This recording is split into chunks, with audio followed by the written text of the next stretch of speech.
And this is the I Love CVille Show. Thank you kindly for joining us live in downtown Charlottesville. And I'm super pumped for today's show because Donna Price is in studio. She's on set. She's behind the camera and the microphone, an interviewer's dream. I kind of teased this at the beginning of the program that when you interview Donna Price, you just sit back, relax, enjoy, and just have a good time on the ride. She can pontificate on just about any topic under the sun, speaks professionally for a living as an attorney and as a former politician, and this is going to be just a fantastic next 45 minutes to an hour of Albemarle County reminiscing, looking forward, looking backward, considering all options. Judah Wickhauer, our director and producer, my friend, let's get right to it and giddy up. Let's go to the studio camera and welcome someone that needs no introduction at all, Donna Price on set. My friend, I'm following your lead right now. Where do you want to begin? Hey, Jerry and Judah, thank you so much for the invitation. Let me apologize up front. I had a cold last week, have a little bit of a raspy voice. But let's start off with something really important. Okay. I hope that you and your listeners have read the book, and if not, that you go see the movie, Okay. The Boys in the Boat. Okay. Now, why am I bringing that up? The Boys in the Boat is a story, spoiler alert, about the 1936 U.S. Olympic team, Okay. and it came from Washington University, and it was the JV team. And what it's about is not sports. It's about integrity, teamwork, commitment, dedication, and that's what Albemarle County government brings to our community. One person cannot make it, but one person can break it. It takes a team. So, Jerry, I really appreciate your very kind introduction. But what has been accomplished over the last 4 years in Albemarle County is the result of 4 components working together, usually in harmony, Okay. not always in full agreement, to make Albemarle County better. Those 4 components are first, our community. We are incredibly blessed with the people who live in Albemarle County. And I cannot tell you how many times I would get emails from people, and it would start off so nice, thank you for what you're doing. I appreciate your public service. I could never do it. And then politely, they'd tell me why they thought I was, dumber than dirt, but in a very polite way. But we had a communication. We listened. We paid attention to what people had to say. And that's what makes our community great, because everyone here really is focused on one thing. What can we do to make Albemarle County better? We may disagree on how we get there, but in the end, everyone in our community, that's what they want, and we try to support them. The second group, and these are the worker bees, this is county staff, every department, from police, fire, rescue, community development, social services, facilities, IT, human resources, all of them working together, whether they are forward-facing to the community or internal, protecting the county. Take our IT department, for example. I cannot tell you how many hundreds of thousands of attacks are attempted every day against our infrastructure. And our IT team has protected us, so we haven't been in that situation a lot of organizations are, where they're locked down and they're being faced with, some sort of a capitalization to get their data back. So everyone's working together. The next group I want to talk about is our county leadership. That starts with the county executive, Jeff Richardson, our 2 deputy county executives, our county attorney, the clerks. Those are the leaders. They're the ones who actually get it done. And the fourth, and actually probably the least important, but the group that gets the most attention, are the members of the Board of Supervisors. Jerry, we have one job: to vote. We vote, we make a decision, and if you don't have 4 supervisors in agreement, nothing is going to be set. But once the board sets policy with that vote, that policy instantaneously gets transferred over to our county executive, Mr. Richardson, to then execute it. Now, Mr. Richardson is one of the shyest people from public attention you'll ever meet. But let's talk a little bit, first off, about our form of government, then Jeff, and the leadership that he brings to our team. So it's important for people to realize that Albemarle County operates under the county executive form of government. There are only 2 counties in Virginia out of the 95 that have that type of government. There are 7 different types of county government. Under the county executive form of government, the Board of Supervisors is effectively the board of directors. The county executive is our president and CEO. The county attorney is the corporate general counsel. They're the ones who get things done. The Board of Supervisors votes, makes a decision, it's implemented by the county executive. But the county executive, he's our president and CEO. He's the guy with his team are looking out there for things that need to be done to improve things. So they're the ones who prepare the budget. They're the ones who identify what needs to be done. So we have our strategic plan with our 6 components of that. And everything we do is focused around that strategic plan. So we have a great board of supervisors, but let's be honest, where the rubber meets the road is through the office of the county executive, county attorney, and county staff. That's how we get things done. That's the best start of the I Love CVille show we may have ever had right there, Judah Wickower. That was absolutely fantastic from Donna Price. A pop culture reference, a movie reference, a book reference, and she ties it all together with the county she loves so dearly. Why don't we highlight, are you 9, 10 days into retirement right now? I am, exactly. 9 days, and actually, yeah, I do some quick math. Let's just call it 9 days for the sake of a talk show. You did a Facebook post. I follow everything that you write on social media, Facebook in particular. I really like the long-form content that you put on Facebook because you're a fantastic writer. I think, and I'm paraphrasing the first paragraph or two, this was the first morning in a long time I didn't have to carry 2 cell phones and 2 laptops with me when you left your Albemarle County farm bed. Put that in perspective for us. Oh, my God, Jerry, it was the most freeing moment I've had. I mean, I have a 45-year public service career, 25 years active duty in the Navy, 20 years as an attorney, adjunct professor at University of Richmond Law School, board of supervisors. For 4 years, I never left my house without 2 phones, 2 laptops, because I never knew what was going to happen during the day and where I'd have to go. So that first Monday, the holiday, after, the 1st of January, I get up, I leave the house, and it's like, I don't have a county laptop. I don't have a county phone. And I have a couple of cases I have to wrap up in my law practice. But I left my laptop. I only took 1 phone, my personal phone. It was the most freeing thing in the world. Which brings me to another topic, and that is communicating with your county officials. I saw something on Facebook this weekend about complications with this Mexican restaurant opening in Upper Town, Scottsville. And several people were communicating back and forth. And I saw one of the posts, and it said, maybe our supervisor and chair of the board can step in and do something. Jerry, then nobody ever contacted me while I was a supervisor about the problem. To me, it's the old question, if a tree falls in the forest and no one is there to hear it, does it make a sound? No. These 2 people were communicating with each other. No one ever came to me and said there's a problem with this business getting a final inspection so they could open. So I've communicated with the current supervisor for the Scottsville district, Mike Pruitt, great guy, Absolutely. Who's already working with the mayor, and they're working with the county to try and address the problem. So if you're out there and you see something that needs to be done, don't just talk among yourselves, contact us. Every supervisor has a county email, a county phone number. You can go online, contact the clerk's office. You got to let us know what the problem is through the right channels for us to be able, to be able to take action on it. Donna Price is so good. If you zoom in on a one shot, I think you may be able to spotlight Donna's earrings. She has earrings on that say vote on them. I've been dying to know the story behind the vote earrings. Novelty earrings are so cool. Absolutely. They really are. But of all the novelty earrings, your Halloween, your Christmas, whatever it may be, there's nothing like a vote earring in Virginia, because in Virginia, we have elections all the time. In fact, that brings up a good point. Early voting for the presidential primary in Virginia begins, I can't remember if it's the 20th or the 22nd of January. That's less than 2 weeks away. People need to start paying attention to what's going on. Let's talk a little bit about that election coming up as it ties in to local government. I mentioned our county executive, Jeff Richardson. Mm-hmm. Jeff Richardson is a leader in the ICMA, the International County City Managers Association. Okay. For over 15 years, he's been teaching at the University of North Carolina, Chapel Hill. I didn't know that. Yeah, to individuals in the MPA, the Masters in Public Administration, to fellows for the ICMA program. And I had the great opportunity last year to accompany him and watch him in action.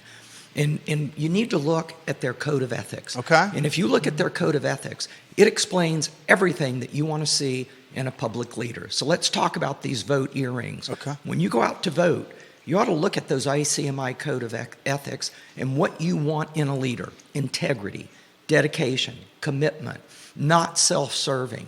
So I'm just telling people, if you want government to work, you got to put the people in there who actually believe in building and growing, not destroying. And I'll leave it there. Whoa, you don't want to tie to what we have potentially on the ballot? No, we're going to stick with the county today. Okay. If we want to talk about national politics, Jerry, bring me back. I will absolutely do that. But let's tie that back to the county. Okay. What Mr. Richardson has done is he has opened up opportunities for training at all levels of leadership in Albemarle County to ensure that they are instilling in all of our leaders, and everyone in the county is a leader at some level, the same standards of conduct and code of ethics. And that's why we don't have scandals in Albemarle County, because leadership starts at the top and it flows down. And you know that. Yeah. You have a good boss that people want to work for, and you have a great organization. I was on the phone with Patrick May this week, who's the president of the Yancey Lumber Yard, the sawmill out there in Ivy. And I was talking with him, and I was just complimenting him on his organization. And he, as a good leader does, was passing on all of that to the people who work for him. And I said, Patrick, the reason you've got good people working for you, is you're a good person to work for, because you support your team, you give them the opportunities to excel, and you recognize the difference between a mistake and misconduct. And that's what we have to do. And that's what happens with Albemarle County. Let me also take a few minutes and talk about our board. Sure. We had a great board. We really did. I was so blessed. Ned Galloway was the chair in January of 2020 when I came on the board. And by March of 2020, we were going virtual because the pandemic had hit us just like it hit everyone out in your audience. And I was so fortunate to serve for 2 years as vice chair under Chair Galloway. Ned Galloway and Claudette Borgerson, our clerk, they then came up with an incredible method of allowing us to work effectively on Zoom as we did our meetings. And that enhanced communication and cooperation by board members during our meetings. And so when we came out of the pandemic, and I was very honored to be, elected by the other members of the board to be the chair, we now have an incredible process on the way our board meets. And it ensures that every member of the Board of Supervisors knows they're going to have an opportunity to speak. So there's no interrupting each other because of fear that they won't have their opportunity to ask their questions. It's on a rotating basis, so you don't get to get first or be last every time. And it really has enhanced and improved the quality of our meetings. And if you look over the last 4 years, you'll see that the Albemarle County Board of Supervisors meetings have gone from routinely lasting 9-10 hours down to about a 6-hour average now. And that's because we've enhanced and improved both what we do at the board as well as what county staff has done in preparing their documentation to come before the board so that we're better prepared when the meetings come up. And the board members have gotten better about asking questions of staff in advance of the meeting so that staff is able to provide answers to the questions rather than on the spot, not being prepared to answer a question they weren't aware of. We've also enhanced the way we treat each other with respect. And that's really important because if you look around our country, you'll see public meetings, school boards, county boards of supervisors, commissioners, whatever the jurisdiction may be, where people are shouting and yelling at each other. And that goes back to our community. Again, the first players on our team. They treat us with respect, which makes it easier for us to respond respectfully for them. So when we're all working together for a common objective, even though we may have different ideas on how to get there, that's how we achieve greatness in Albemarle County. Now, you raised Ravenna Station futures. Yes. Okay, we've got to go back to several things. 1980 annexation. And we know that we've got the revenue sharing agreement, which unfortunately we're not going to be able to change. Right. But because of that revenue sharing agreement, and then later the state imposing a temporary and now basically a permanent ban on annexation, the county has been able to enhance and improve the value of our commercial and industrial real estate. And as we do more of that, we're able to reduce the tax burden on residential because we want commercial industrial to pay a higher share of real estate values. Now, our growth corridor is 29 north of the city limits. That's where most of the shopping, most of the industry is.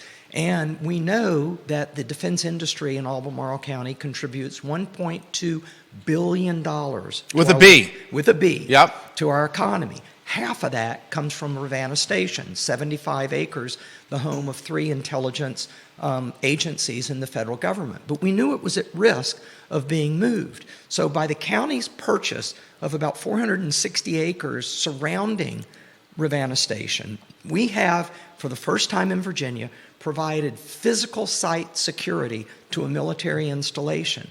So that enhances our ability to keep that currently $600 million of economic input in the county.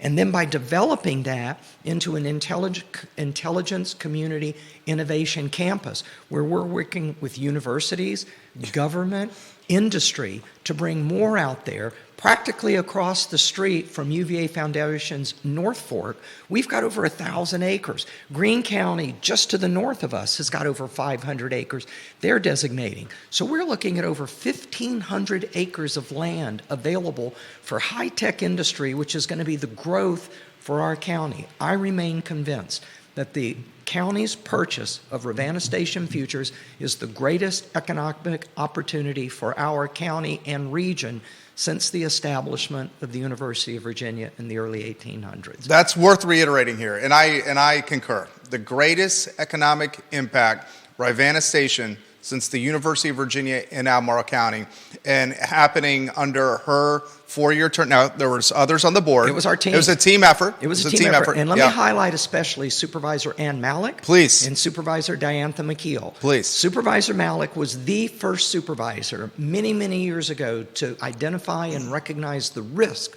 of Ravenna Station moving. So she's the one who first brought it up. But we wouldn't have been able to purchase it had it not been for Supervisor Diantha McKeel, who a number of years ago recognized that Albemarle County needed an economic development office. And that was in a time when people, you said economic development and people would respond to pox on you and your family because they thought you're going to pave paradise and put up a parking lot. And what we've been able to show in Albemarle County is you can have development and maintain the beauty of our county. So I got to give credit where credit is due. It's those two supervisors collectively that pushed the initiative that ultimately resulted just recently in the county closing the deal on acquiring that land. After those two supervisors got everybody thinking about it, it was county staff. Let me recognize Deputy County Executive Trevor Henry, who has worked tirelessly to work with state, federal governments, industry, education, to kind of get all of this together. And that's why we have this future. It is bright for Albemarle County. I totally see the brightness. I want to highlight, I saw Supervisor Diantha McKeel last night at a community advisory, is it council or committee? Community advisory committee meeting at Greer Elementary. She was as informed as anyone in the room on all the topics there. And she speaks, Donna does, about the institutional memory of Supervisor Malik and Supervisor McKeel. I believe Supervisor Malik in her fifth consecutive term. Correct. Supervisor McKeel, is this her third consecutive term? It is, after serving several terms on the school board, where she was chair there. Right. And let's, that's a great thing to bring up. Sure. And what I really appreciate is the blending of both longevity and newness. We see that with Jim Andrews. We see that with Mike Pruitt. We saw that with you. Yep. And it's really important because if all you have are the same people, you're less likely to get new ideas. Sure. And so diversity, that's important. Yeah. You bring in new people. Mike Pruitt, 8-year Navy officer, getting ready to graduate from UVA Law School. He's bringing energy that a young person can bring. I am so excited to see him on the board. Me too, Mike. Me too. And then, but it's really important. We've got Ann Malik. She's president of VACO, Virginia Association of Counties. So that's the other thing the board has worked on the last few years, is we are re-energized with VACO because we are leaders in the Commonwealth. And by our supervisors being more involved in VACO, we become leaders throughout the Commonwealth. So Supervisor Malik, Supervisor McKeel, they are our longevity. Then you've got Ned Galloway, also formerly on the school board, chair of the school board. Second term on the Board of Supervisors. And previous chair. Right. He's currently the chair of the Regional Housing Partnership and TJPDC, Thomas Jefferson Planning District Commission. He brings a wealth of experience. Focused on housing. Mike Pruitt, focused on housing. Let's take Jim Andrews. Jim Andrews, lawyer, physics professor. The man is a genius. He can find details that I just simply have not been able to find. He brings a depth of analysis into everything that we do. B. Lapisto Kirtley, former government official out in California. Her second term. Second term, brings a wealth of experience. And B can connect with people on every side of the political spectrum. I mean, she is incredible at that. She's got a talent there I can't come close to reaching. To see her working with Republicans, Democrats, independents, having a conversation and communication, bringing them together, it's a great board. Jim Andrews is the chair. Diantha McKeel is the vice chair. I am so excited about what they're going to bring. Nobody works harder than this board. Our county is very blessed. I have one problem with our board. They're not paid enough. Oh, Let amen. me tell you, they are not paid Put that enough. in perspective, the number. Was it around 17,000, 18,000? It's about 20,000. 20,000, okay. 20,000. You're working 50, 60 hours a week, and it's just not right. It's not right to have this kind of work requirements and responsibilities and that type of compensation. Any benefits with that? The one benefit that you get is you do get health care. Right. And if you keep track of it, you get mileage reimbursement.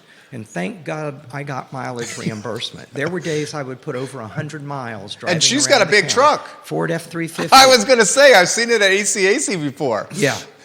If it wasn't for the mileage, I mean, that basically made it passable and possible. But our Board of Supervisors needs a substantial increase in pay. Now, there are those who will argue that we don't want it to be full-time. And, we're not Fairfax County with 1.5 million people. Fairfax County has more population in each magisterial district than we have in the county. Their supervisors make about $100,000 to $115,000 a year.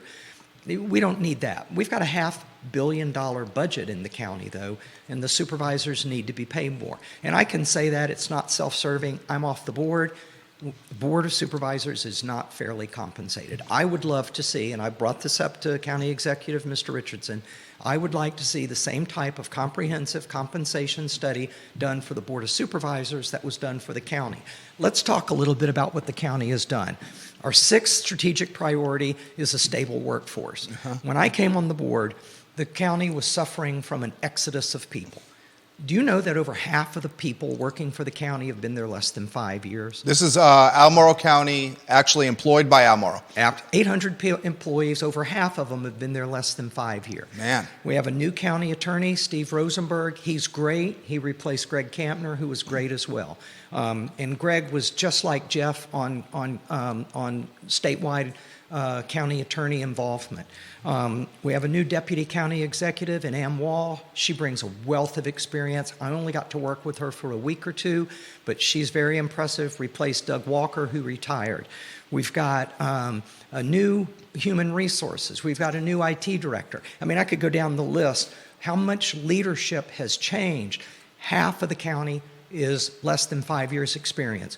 During the pandemic, I am so proud of the work they did during that extremely demanding time. And one of the other things people need to remember is in 2010, the Board of Supervisors at that time, after the Great Recession, cut the tax rate 6 cents. When they cut that meant it took the county 10 years to catch up. It gutted the capital improvement plan. Now we've recently approved 3 new schools, 2 elementary schools, North Feeder Pattern, South Feeder Pattern, and a new Center 2.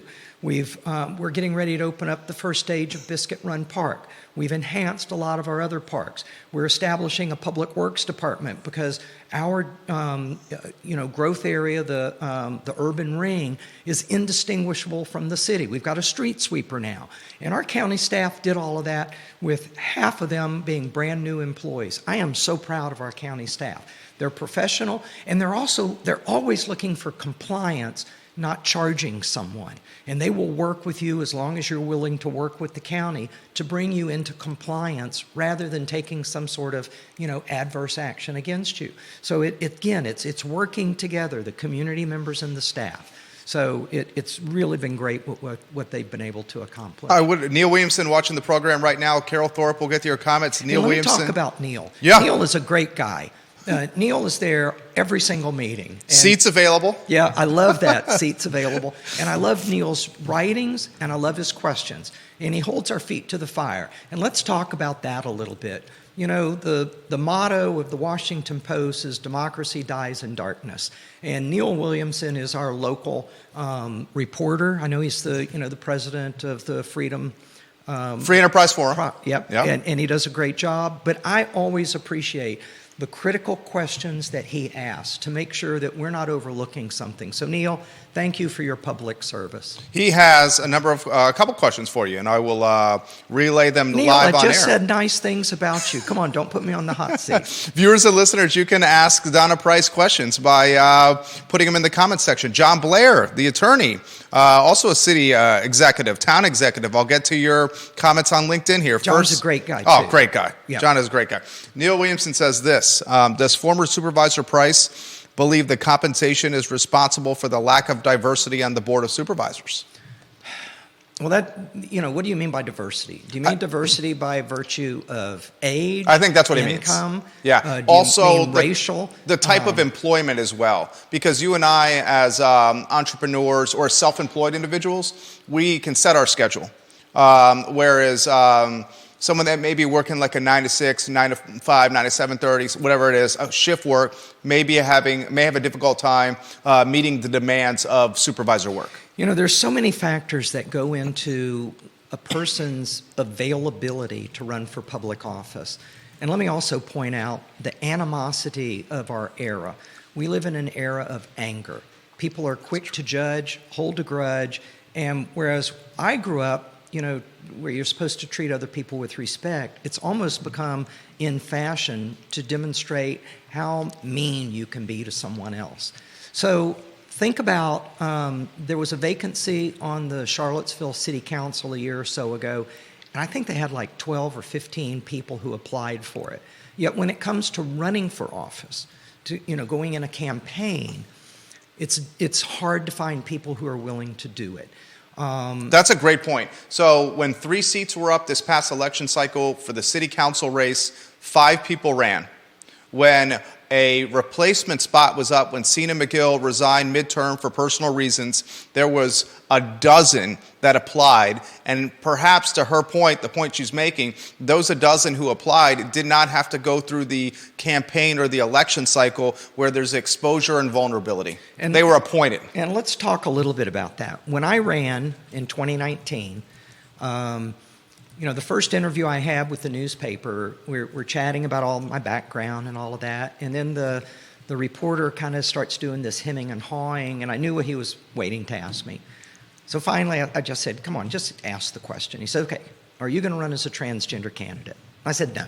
I'm going to run as a candidate who's transgender. There you go. I'm not running as a retired Navy candidate. I'm a candidate who's a retired Navy captain. Not running as an Episcopalian. I'm a candidate who happens to be an Episcopalian. Can't you just run as Donna Price? Well, because, transgender was still kind of new then. When I got elected, I was one of 21 transgender elected officials around the country. That's all. When you're the first of anything, you're being judged as if you somehow represent that entire community. And there were some pretty nasty things said about me when I was running. And so a lot of people are understandably hesitant to step out into an era. It's road rage on the information superhighway.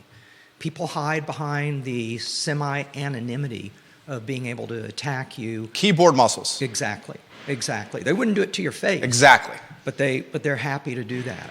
So to get back to Neil's question, I think there are many, many factors that affect why we have diversity issues on the Albemarle County Board of Supervisors. What our board has done with redistricting has focused on ensuring that each of our 6 magisterial districts have had both an urban and a rural component. Now that's becoming ever more difficult because we have 2 districts, Jack Jewett and Rio, that are urban ring centric. Each of them has a small rural area, but they are predominantly urban. The other 4 around the corners, Whitehall, Ravenna, Scottsville, and Samuel Miller, are predominantly rural with a smaller urban component.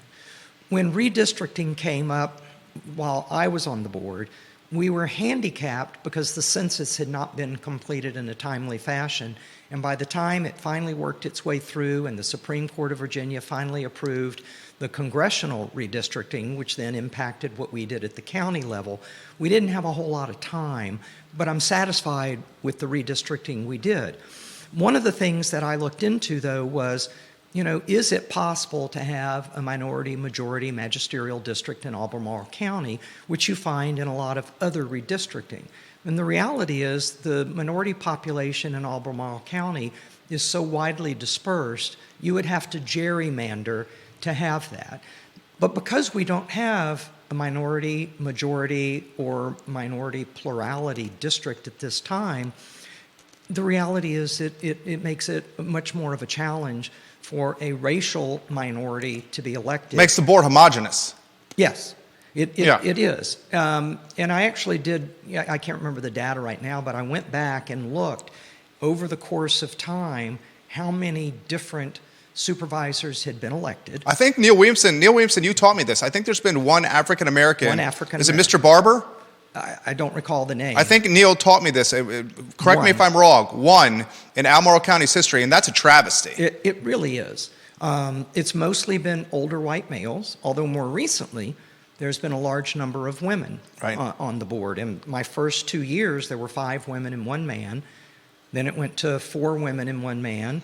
And now it's 3 women and 3 men on the board. So we're seeing a sexual spread of opportunity, but we still have not had racial or ethnic minority representation that should be there. Now, only 1 black male has run for office for the board during Gerard my Smith. term. Right. Yeah, Rivanna District. Ravenna District. Lost law. B. 2019. Lapisto Kirtley beat him. In the primary, right. He's of Barbersville. And so, and he's a good guy. Great guy. I remember when he was a great. running back for Albemarle High School, a talented running back for the Albemarle High School Patriots. He's a great guy. Yeah.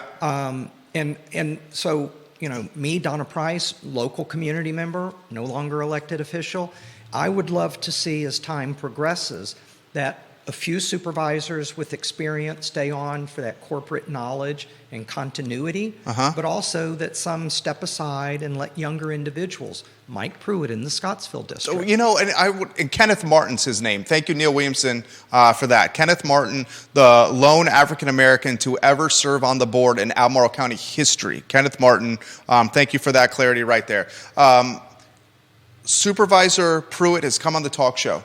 He and I don't see eye to eye on everything, but I have tremendous respect for him. I have tremendous respect that he is utilizing a lot of his high earning power years. I mean, he's coming out of one of the best Public law service. schools in the world, UVA, and he's for public service. Yep. I mean, we should not underestimate the fact that Mike Pruitt is putting Albemarle County in 4 years of working for $20,000 before earning potential where it could easily do 6 figures coming out of the University of Virginia in major metro markets. Instead, he's doing public service after time in the Navy. So props to him for that. Yeah. I also want to give props to him for having the courage I don't know exactly his age. I would imagine his 30s. Yeah, I would say mid-30s. Mid-30s, running and getting involved in something that is not easy peasy here. And he spent 18 months or more preparing and running and getting to know the community. Right. Let's also take that and go to the redistricting, what it's done at the General Assembly for the House of Delegates.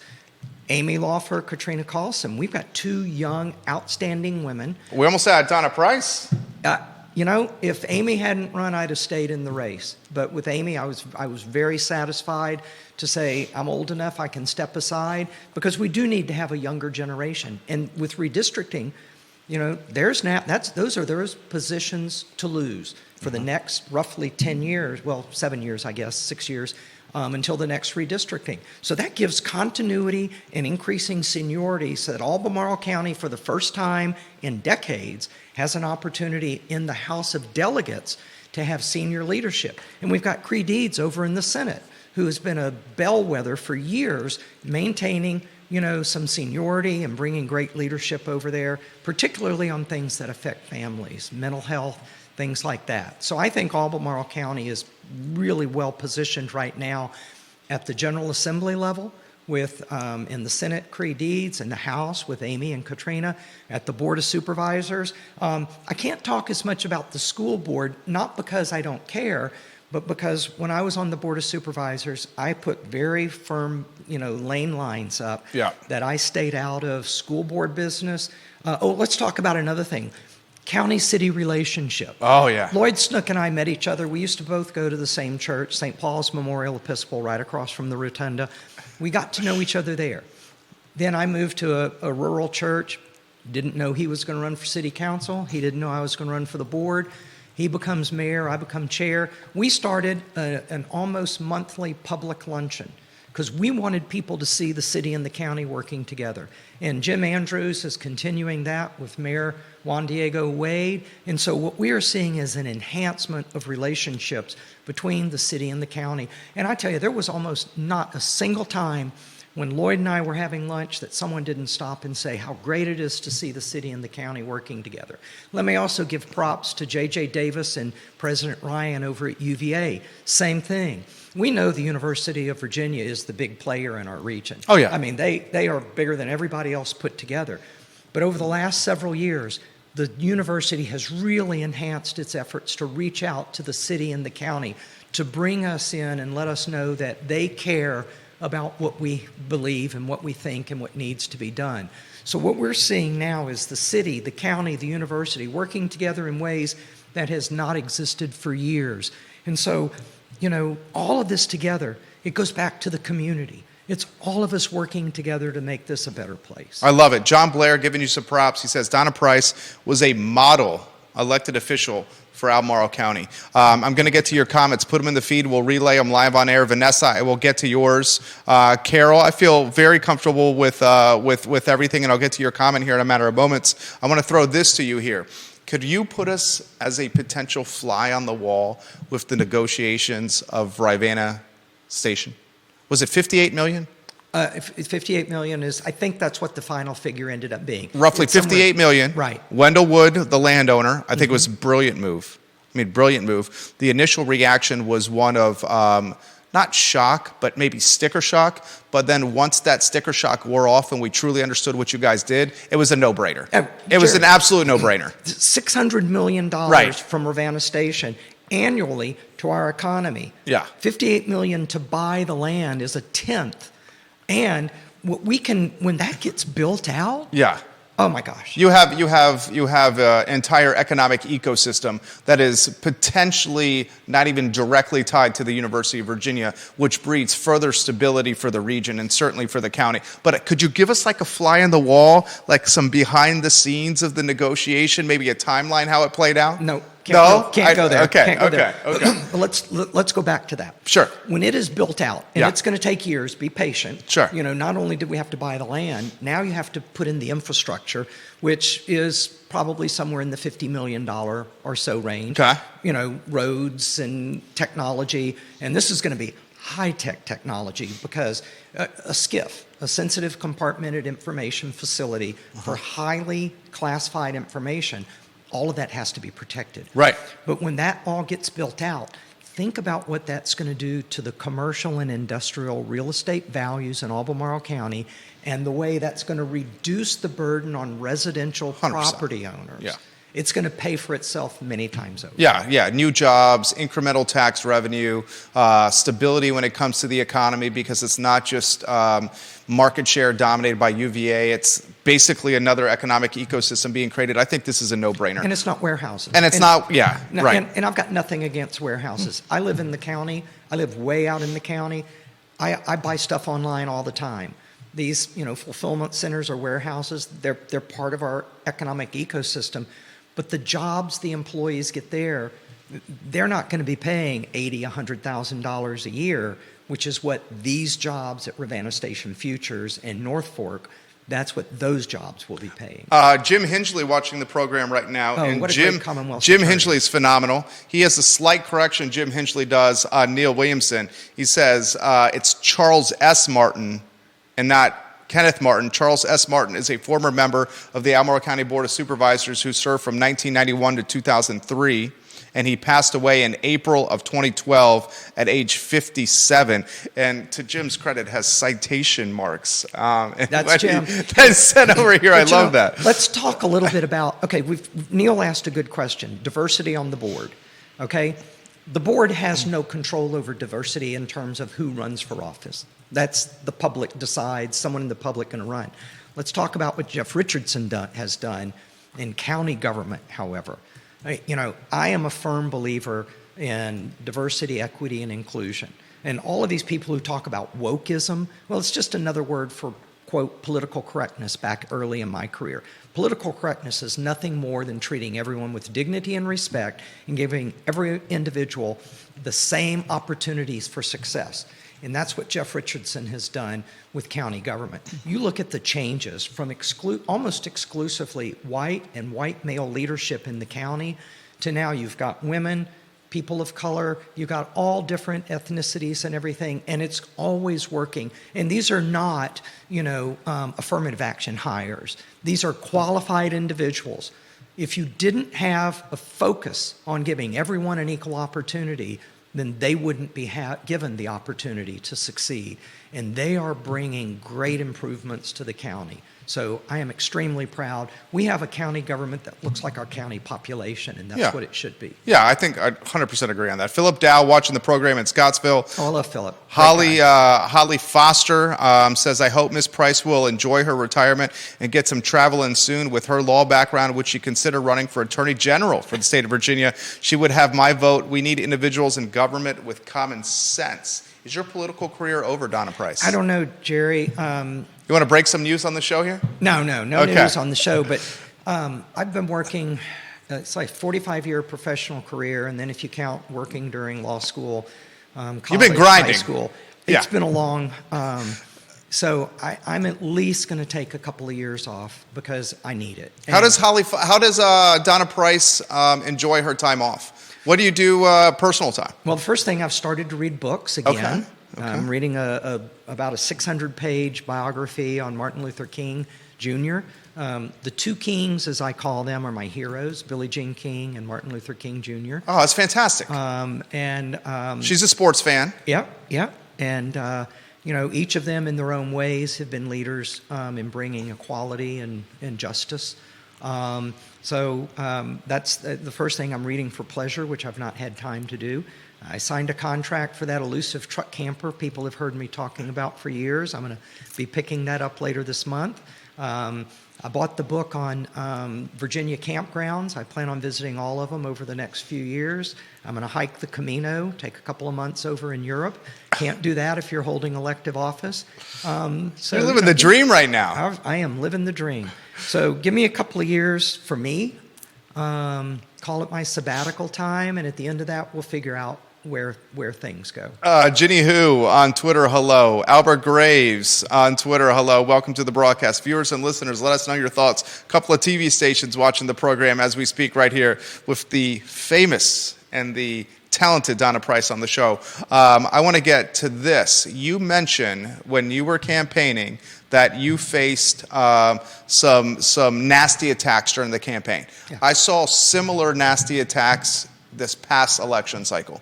And the unfortunate aspect of social media is what we highlighted, keyboard muscles, or the ability to say nastiness that someone would never say person to person.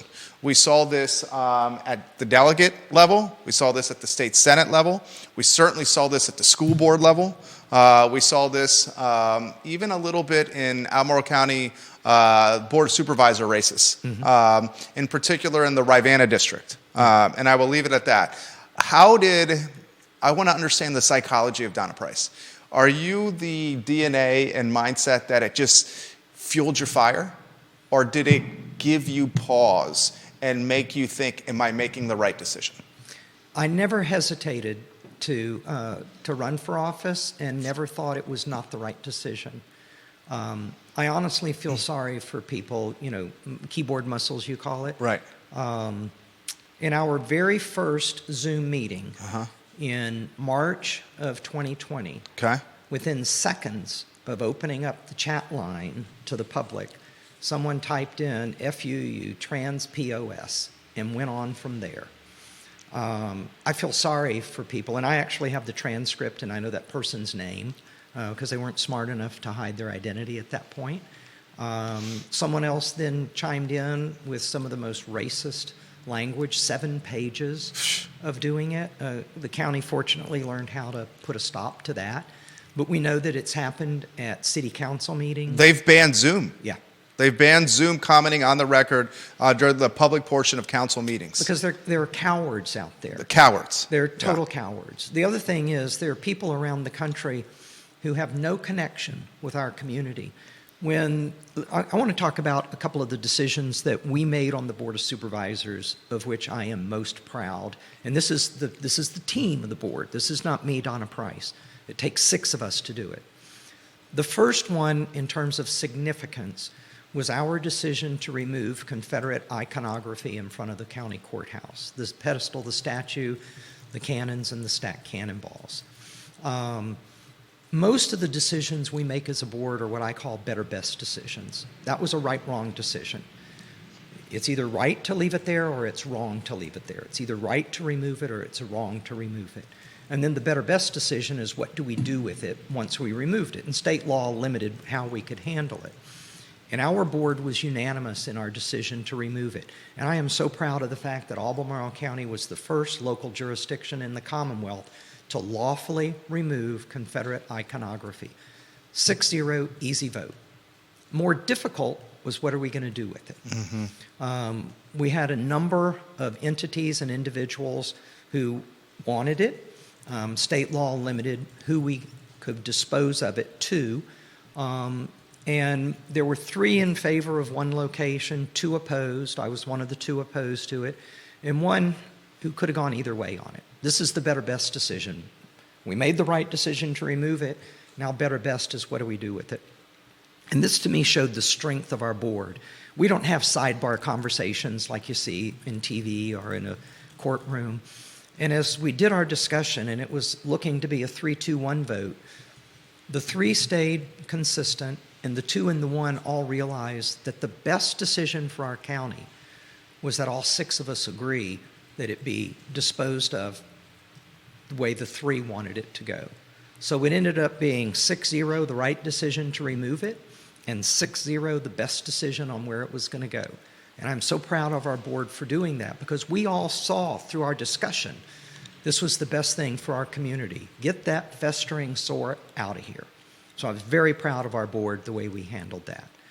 More locally, I was one of the champions, but it was not me alone. It was the whole board to get that Southern Convenience Center opened up down in Keene.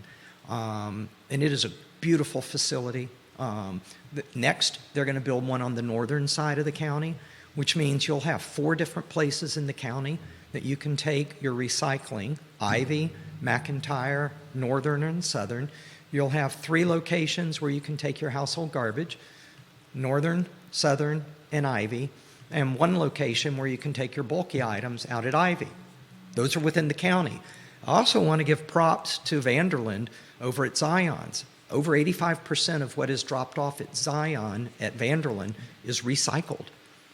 That's actually better than taking it to Ivy. Take it to Zion's, to Vanderland, where they recycle it. If you take it to Ivy, it goes to a landfill somewhere. But that's improving the quality of life for our community. Other things that we've done, one of the real benefits that came out of the Great Recession was instead of, 2,500 houses being built, we're going to have Biscuit Run Park. I lived in Virginia Beach near First Landing State Park for 18 years. Fabulous facility. In time, as Biscuit Run is built out, we're going to have that same facility right here in Central Virginia and Albemarle County. It's going to have trails, it's going to have sports fields, it's going to be a great benefit. It'll be the Central Park of Central Virginia. So there's so many things that we've done here at the county. I mentioned, previously, we've got 3 new schools under construction. It's been 20 years since we built a school, because you can't build a school when you cut your tax rate by 6 cents. Right. And people ask, why can't we just keep things the way they are? Well, our population's growing. When I go to VACO meetings and I listen to a supervisor from a county that their population has been consistent, stagnant for 50 years, they don't need expanding their schools because they're not growing. They probably have fewer kids in school now than they did. Nelson County lost, 4,000 people over the last decade. Albemarle County is where people need to be. I'm really excited about Mike Pruitt being on the board, working with Ned Galloway and the other supervisors with a focus on increasing the housing stock and making housing more affordable here.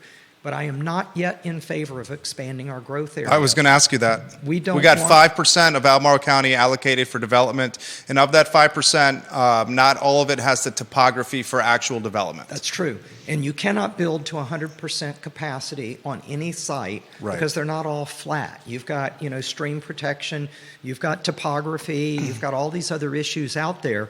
But I am really proud of Albemarle County for doing what they have done to avoid urban sprawl. Okay. I grew up in Atlanta. At one point in time, the average person's commute in Atlanta was the longest mileage distance in the country. We don't want that here. No. But we do need to increase our housing stock. We need to make it more affordable, and that means we have to have more density within our urban ring. Does that mean potentially considering upzoning in the urban ring, like City Council just recently upzoned the city? I think that has to be looked at. Okay. And I'm also supportive of something Neil Williamson has been asking about. Commercial to residential. Changing some commercial to residential, provided we don't gut our commercial industrial capacity. Right. Because if we do that, that's going to put the tax burden on rooftops, residential again. And it's going to turn us into nothing but a suburban neighborhood where we don't have jobs. You have to have jobs. And we also have to be able to have housing near jobs. So one of the things that's currently in the pipeline, and the board will decide, not me, is part of North Fork has been proposed to change from commercial to residential to get more people closer to their jobs. That's a quality of life thing. It's also an environmental thing. It's part of our environmental action plan in the county is to reduce the transit times for people so we're not polluting more. What does upzoning the urban ring look like for Albemarle County, and how seriously is this considered? I can't answer the last question because it's something that's working its way through. Okay. I think it's something that has to be taken into consideration. I think we have to move more and more away from detached single-family R1 zoning in our more densely populated areas. The expansion of auxiliary dwelling units, things like that, are really important. I'm still struggling a bit with the aspect of reducing parking requirements too dramatically, because what you don't want to do is have a situation where those people who need vehicles and their guests have nowhere to park. Like downtown Belmont on a Friday or Saturday night. Yeah, you have to have a place to park. And of course, once you go to multi-tiered, multi-level parking, you're increasing the expenses. So it's complex.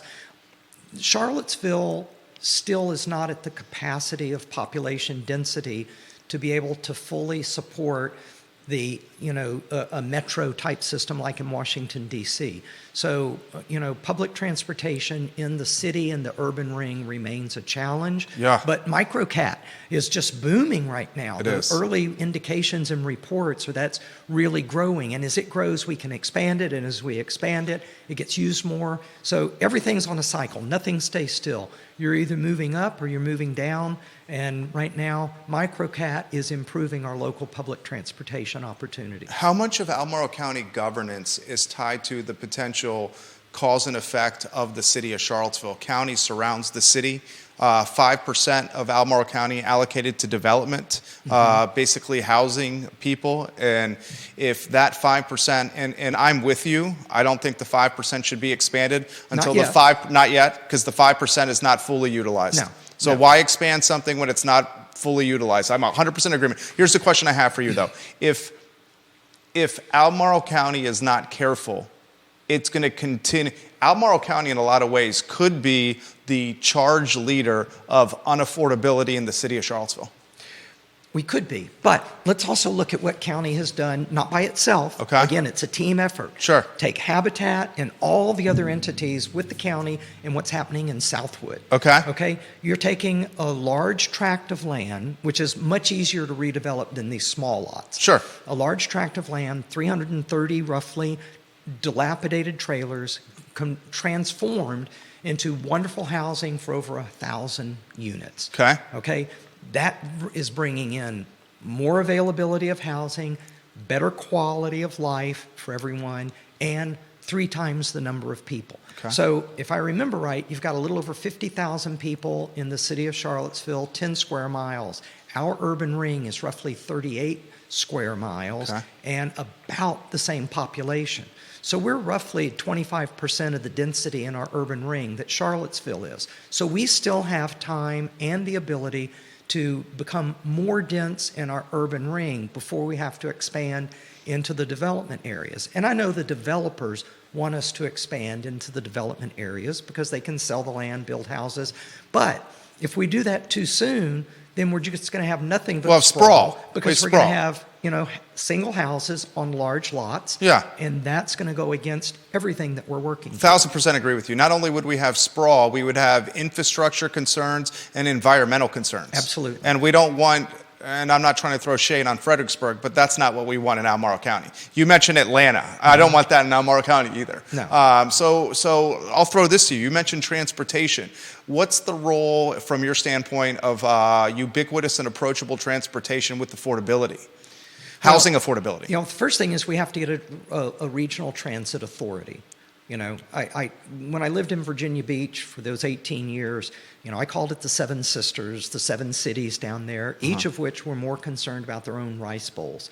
So if we can get a regional transit authority that actually has, control, can make decisions. So what are you talking, like the Central Virginia Transportation Authority, for example? Just throwing a name out there. Yeah, and they're working on one right now. Okay. And if we can do that, then that allows us to enhance what we currently have between UVA, CAT, and JAUNT. Okay. Now, the funding complexities in public transportation is beyond my understanding right now. Okay. It is so complex. Who gets funded how for what? Which riders and things like that. But if we can get that regional transit authority, then we can have a much more consolidated approach. And I say that giving great appreciation to those who are currently running those different entities, UVA Public Transportation, JAUNT, and CAT, because it is very difficult and they have been working together. Well said. Carol Thorpe, I'm going to highlight. Carol Thorpe has a long comment, a very detailed comment. I appreciate the comment there, Carol. She's in the Jack Jewett district. I will highlight or paraphrase this. She highlights her modest house in the Oak Forest subdivision in the Jack Jewett district that's risen $4 shy of a 50% increase over the last 5 years since 2018. And she feels the burden of this tax exposure when it comes to her house. And she wants me to highlight that relief is needed for many in the county that are in this position, certainly folks that are potentially on fixed income scenarios. Yeah. And now that I'm on a fixed income and have seen my property values increase as well, I share to a degree, not perhaps to the extent that hers has affected her cash flow and everything, but I share the concern. Again, the more we can build up our commercial industrial property values, the more we can reduce the burden on the residential. Spotsylvania County, south of Washington, D.C., has a tremendous tax benefit reduction that's given to military personnel, which has resulted, if I recall my figures right, in a 12-cent increase on the real estate values for those who do not get the military tax reduction. So it's important to recognize, it's like subsidized housing, affordable housing. Every affordable unit has to be subsidized. If it wasn't, it'd be market-based. So someone is paying for that subsidy. And while I share the concerns about the increasing cost of living in the county, the reality is we have costs that the county has to incur in order to continue to improve or at a minimum maintain, but we want to improve the quality of life here. Especially as the population increases. And our population continues to increase. Right. Now, there are other things that we need to do. And the Jack Jewett district is one of the districts in particular where we still have a great many houses that are operating on wells and septic systems. And they are in that urban ring, and they really need to be on county water and sewage. But the cost of refitting some of these older homes, so Supervisor McKeel has been at the forefront of working to get some sort of a process which would help the affordability of the tap fees for these houses to be able to convert from wells and septic onto city water and sewer systems. And so it could be a loan, it could be a grant. There are a lot of different ways to work on it. Unfortunately, and I may find myself in that same situation. There may be and there will be some of us as residents who find it unaffordable to remain in the residence that we are in. And we do as a county support allowing people to retire in place, but we cannot guarantee that. Just Right. like we cannot guarantee almost anything, we can just do the best that we possibly can. And there are tax relief opportunities. There are tax relief opportunities. Presented by the county. And they are presented, and we are right before I left the board at our last meeting on December 13th, we discussed expanding that exemption for people. But again, everything that is exempted is subsidized, and that means the other taxpayers have to pay for it. Right. Lily Garcia Walton, watching the program, the Chief People Officer at Silverchair. Thank you kindly for watching the program. We're spent about 10 more minutes here with Supervisor Price. Is a payment, Michael Payne has endorsed this with City Council, a pilot or a payment in lieu of taxes program with the University of Virginia. They continue to expand their ownership profile of land, not only in the county, but also the city. Other universities, well-endowed universities, and certainly UVA has billions in its endowment, have contributed money, capital to jurisdictions. Harvard's a good example. Your thoughts on the payment in lieu of taxes program? Do you support it? Is it a reality? Is it a pipe dream? Okay, I do support it. Okay. But I also want to be clear, my understanding is that the university does pay into our local area in a number of ways. So it's not that they are tax-free, but I do support payment in lieu of taxes. And as you know, I was in the Navy for 25 years, and the federal government also doesn't pay real estate taxes for its property. Yet there are expenses that are incurred by the local community to educate their students, the children of the employees and the service members who happen to be stationed at that place. So I think the federal government has an obligation to pay towards local communities. I think the state, and the University of Virginia is a component of the state, has an obligation to pay to the local communities on a fair value comparable to what a property owner would have to pay. Okay. So I definitely do support that. That is not something that the Board of Supervisors can pass an ordinance to require. That would have to come at the state level. Yeah, it's Richmond. Cree Deeds, Yeah. Amy Laufer, Katrina Carlson, Governor Youngkin. Those are the people that we need to put the communications to get them to support this. The university is a great neighbor here, though. They really are. Oh, yeah. But I do think that, yes, there is more that they can afford to pay.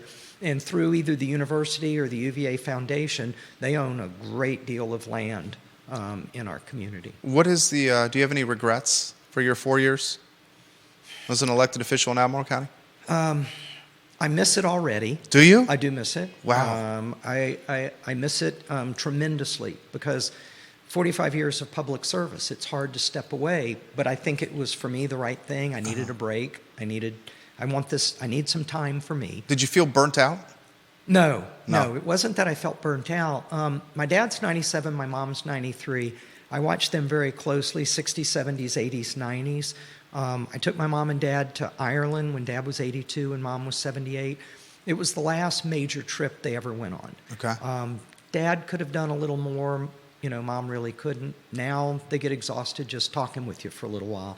So, I looked at it and said that basically the decade of the 70s is the last age opportunity for me to do some things that I've always wanted to do. Okay. This truck camper, travel around the United States and Canada. I'm a world traveler, but I need to do that. I want to hike the Camino. I want to walk across England. Can't do that if you're holding elective office. So I have no regrets. I do miss it. I miss public service. I miss the people that I worked with. And again, it's all four: our community members, our county staff, our board of supervisors, county leadership. There's something incredible as the chair, the relationship, the professional relationship I had for 2 years with our county executive. It was a time-limited relationship. That relationship is gone. I hope to have a personal friendship relationship, but I'm not in county government anymore, so I'm not involved in that. No regrets at all about leaving. I always look back and I don't have regrets about what we did, what we accomplished. I will always regret we weren't able to do more. There's never enough time, enough money to do all the things you'd like to do. But I'm extremely proud of what we did on the 4 years I was on the board. And again, that's all 14 players: the community, the staff, the leadership, and the board of supervisors. I love it. You were a joy to interview. 70 minutes flies by when you're sitting across from Donna Price, an interviewer's dream. Why don't we have closing thoughts? I know you have something on your mind. Anything you want to get out? Anything you want the viewers and listeners to hear? The show is completely yours. I love this place. I wasn't born here. I'm not a cradle-to-grave Albemarlean. I moved here because of the people in the community, and they have not disappointed me. If anything, I'm more impressed with the people here than when I was contemplating where to move when I left Virginia Beach. I just say keep it up, support your local government, but also don't be afraid to run for office. Don't just chit-chat with each other on social media. Every member of the public has an opportunity to go and talk in front of the Board of Supervisors and raise your concerns. And when I was on we listen. And I remember when I was running for office, attending every meeting and seeing how when enough people from the public come and raise the concern, it may not be the first speaker or the second speaker, but enough people come and talk and the board will listen because we are focused on what the community wants. That's why we have our comprehensive plan. That plan comes from the community. It doesn't come from county staff and it doesn't come from the board. It comes from the community. We listen to what the community has to say. We prepare that comprehensive plan. Then we try to execute it. So stay engaged with your local elected officials. It's our duty. It's not just our rights, it's our responsibilities that are important. And don't forget to vote. We've got a primary coming up in about 10 or 12 days. Amen. Amen. Donna Price, ladies and gentlemen, she is awesome. Thank you. Thanks. Did you have fun? I always do. Life is fun. Life is fun. She is fun. Donna Price, interviewer's dream, guys. For those that are asking, the entire interview is archived anywhere you get your social media. We're live on all platforms, of course, on ilovecville.com. It's interviews like this that really make what I do professionally gratifying and rewarding. Sincerely mean that. Give props to Judah Wickhauer. We have the easy job. We get to be ourselves. He keeps the technology on air and us sounding and looking our parts. Tomorrow's talk show is Real Talk with Keith Smith. He has Dr. Lisa Sturdivant is joining us. She's the chief economist for Bright. She's going to join us, and she's on the short list for potentially replacing Dr. Lawrence Hune as the chief economist of the National Association of Realtors, should he choose to retire. So Real Talk with Keith Smith, with yours truly, 10:15 a.m. tomorrow. At 12:30, the I Love CVille Show, and at 2:15 p.m. tomorrow, our brand new talk show, The Juicy Details, with Hillary Lewis Murray, and she's got a fantastic guest lined up as well. That's the Tuesday edition of the talk show. Thank you kindly for joining us. Take care, everybody. Donna, that was awesome. He's going to let us know when the mics are